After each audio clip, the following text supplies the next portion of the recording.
এমনিতেই ইদানিং সকালবেলা ঘুম থেকে উঠতে ইচ্ছে করে না, তারপরেও অনেক কষ্ট করে উঠতে হয়, যেহেতু আমরা গৃহিণী, আমাদের সকালে অনেক কাজকর্ম থাকে।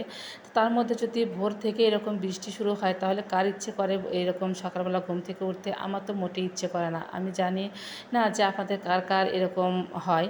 তো যাই হোক, যেহেতু এখন হচ্ছে 6:45টার মতো বাজে, আমি তো একটু আরাম করে ঘুমাতে চেয়েছিলাম, কিন্তু তা আর পারলাম না। এদিকে বেলা হয়ে যাচ্ছে, কাজকর্ম আছে, সকালে নাস্তা খাবার আছে, তারপরে হচ্ছে দুপুরে রান্নাবান্না, মোট সব কিছু মিলে অনেক কাজকর্ম। হ্যালো সবাইকে, সবাই কেমন আছো? আশা করি ভালো আছো, আর আমি ভালো আছি। আমি হচ্ছে আজকে সকাল 6:45 থেকে ব্লগটা শুরু করছি। তো আশা করি পুরো ব্লগটা আমার সাথেই থাকবে তোমরা। তো যেহেতু বৃষ্টি, মানে ঝুমাঝুম বৃষ্টি, তো আমার যতটুকু কাজ ছিল সেই কাজকর্মগুলো এর মধ্যে সেরে নিয়েছি। সেরে তারপরে স্নান সেরে তারপরে হচ্ছে তুলসী তলায় জল দিয়েছি, জব সেরেছি, সেরে তারপরে হচ্ছে ভাবলাম যেহেতু বৃষ্টি একটু আদা চা করি। তো শুধু আদা দিইনি, এর মধ্যে চলা দিয়ে দিয়েছি, তারপরে হচ্ছে এলাচ দিয়েছি। আর যেহেতু গতকালকে রাত্রেবেলা রুটি করেছিলাম, তো বেশ কয়েকটা রুটি ছিল, তো সকালে এই রুটি দিয়ে আমরা সবাই চা নাস্তা করে নিলাম। তো যাই হোক, এর মধ্যে অনেকটা সময় পার হয়ে গেছে, এর মধ্যে কিন্তু অনেক কাজকর্ম করে নিয়েছি। তো এদিকে হচ্ছে আমি ধনিয়া ভাজি করছি, মানে হচ্ছে গুঁড়া করে নেব, কারণ একটু গুঁড়া করে রাখলে দেখা যায় মাঝে মাঝে অনেক সময় অনেক রান্নাবান্নায় কাজে লাগে, আর এই গুঁড়াটা খেতে বেশ ভালো লাগে, অন্যরকম একটা সেন্ট, মানে সুন্দর একটা ফ্লেভার আসে আর কি। তো যাই হোক, সেই আমি একটু পাটায় ভালো করে গুঁড়া করে নিচ্ছিলাম। তো গুঁড়া করার একটাই কারণ, আজকে হচ্ছে একটু মাংস রান্না করব, খাসির মাংস। তো আজকে আর বাটতে ইচ্ছে করছে না, মানে একটুখানি আদা জিরা বাটা ছিল ফ্রিজে, তো ভাবলাম যে আজকে একটু ধনিয়াটা গুঁড়া করে দেই। ওই জন্যে ভাবলাম যে রান্নার আগে একটু গুঁড়া করে নিয়ে তারপর হচ্ছে রান্না বান্না করব। তো ধনিয়াটা গুঁড়া করার পর আমি আগে ভাবলাম যে রাইস কুকারে ভাতটা বসিয়ে দেই। তো ভাতটা বসিয়ে দিয়ে আমি হচ্ছে কেটে কুটে নিলাম। কেটে বলতে ওই তো শুধু হচ্ছে মাংস রান্না করব, খাসির মাংস। তো মাংসটা আমি অনেক আগে ভিজে রেখেছিলাম।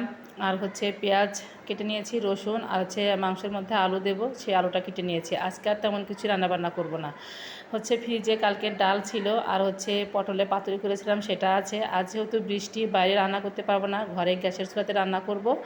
ওই জন্য হচ্ছে ভাবলাম বেশি কোনো কিছু আইটেম করব না, দুপুরবেলা এই হলেই চলবে, কারণ মাংস হচ্ছে বেশ কদিন হলে খাওয়া হয় না। এর মধ্যে তো একাদশী, দ্বাদশী, তারপরে হচ্ছে সোমবার, মানে নিরামিষের পুরি চলছিল, হঠাৎ 2-1 দিন মাছ খাওয়া হয়েছে, তো ভাবলাম যে আজকে একটু মাংস রান্না করি।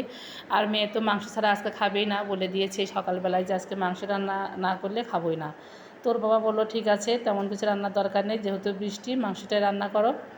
তো এদিকে আমি হচ্ছে মাংস সব গুছিয়ে নিয়েছি, মাংসগুলো ভালো করে ধুয়ে এর মধ্যে পেঁয়াজ কুচি, তারপর হচ্ছে রসুন, আর হচ্ছে ধনিয়ার গুঁড়া, আদা জিরা বাটা, মরিচের গুঁড়া, হলুদের গুঁড়া, লবণ, আর হচ্ছে সয়াবিন তেল। আজকে হচ্ছে সয়াবিন তেল দিয়ে রান্না করছি, সরিষার তেল একদমই নাই, ফুরিয়ে গেছে। তো ভাবলাম যে সয়াবিন তেল যেহেতু আছে।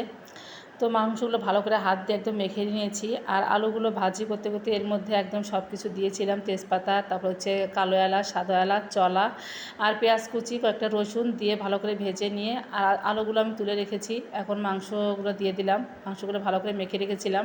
আর এভাবে মাংস রান্না করলে কিন্তু বেশ খেতে ভালো লাগে। তো অনেকদিন পর আমি হাঁড়িতে রান্না করছি, কারণ আমার আজকে মনে হয়েছে যে একটু হাঁড়িতে রান্না করব। আর মাংস কিন্তু হাঁড়িতেই বেশি ভালো লাগে। আসলে আজকে এরকম করে রান্না করতে গিয়ে আমার বাবার কথা মনে পড়ে গেল। আমার বাবা আগে দেখতাম রান্না করতো, মানে উনি রান্না জানতো আর কি। মাঝে মাঝে মাংস রান্না করতো এরকম হাঁড়িতে, আর অনেক সুন্দর করে রান্না করে তারপরে হচ্ছে যখন মাংস সিদ্ধ হওয়ার জন্য জলটা দিত, তখন জল দিয়ে এরপরে হচ্ছে একটা গামলা বসিয়ে দিত, আর গামলার মধ্যে হচ্ছে জল দিয়ে দিত, যাতে করে গামলাটা একটু ভারী হয়ে মানে একদম চাপাতে থাকে আর তাড়াতাড়ি মাংসটা সিদ্ধ হয়ে যায়। এদিকে জলটাও কিন্তু গরম হচ্ছে, তো এই গরম জল বারবার করে দিত, আর অনেক সুন্দর করে কষিয়ে কষিয়ে মাংসটা রান্না করতো, আর খেতে অনেকটা ভালো লাগতো। তো যাই হোক, আজকে রান্না করতে বাবার কথাই মনে হয়ে গেল।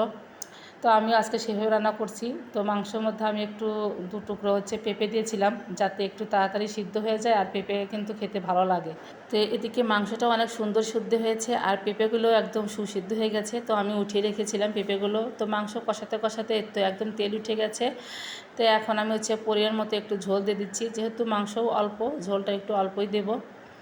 তো এই তো আর একটু ভালো করে জাল দিয়ে তারপর হচ্ছে ঝোলটা নামিয়ে নেবো। আর মেয়ে তো কষানো মাংস দিয়ে ভাত খেয়েছে, ও বলছে মা রান্না একদম অসম হয়েছে, এত সুন্দর হয়েছে। তো যাই হোক, মাংসটা আমি সুন্দর করে জাল দিয়ে নামিয়ে নিয়েছি, আর কালারটা কিন্তু বেশ হয়েছিল। আর আজকে মাংস একদম খাঁটি ছিল, কোনো প্রকার চর্বি ছিল না। তো এদিকে মাংসটা রান্না বান্না করার পর সবাই যখন চলে আসলো, তারপর সবাইকে আমি খেতে দিয়ে দিয়েছি। তো তো খাবার দাবার কমপ্লিট। এদিকে বৃষ্টি কিন্তু ছিলই, একটু ঝিরি আজকে ওয়েদারটা বেশ ভালোই ছিল, একটু ঠান্ডা ঠান্ডা। তো বৃষ্টি ওয়েদারে একটু এরকম গরম গরম মাংস আর গরম গরম ভাত খেতে কিন্তু বেশ ভালো লাগে। তো এদিকে খাবার দাবার কমপ্লিট করে চুলাটা একটু ঠান্ডা হলো, তো ভাবলাম যে একটু পরিষ্কার করে নিই, কারণ এইগুলো আবার পরিষ্কার না করলে আমার মোটেই ভালো লাগে না, আমি শান্তি পাবো না। তো যাই হোক, চুলাটা ভালো করে একদম পরিষ্কার করে রাখছি। তো আজকের মতো ভিডিওটা এ পর্যন্তই। ভিডিওটা ভালো লাগলে অবশ্যই লাইক কমেন্ট শেয়ার দিয়ে আমার পাশে থেকে দেখা হবে নতুন একটা নেক্সট ব্লগে। টাটা।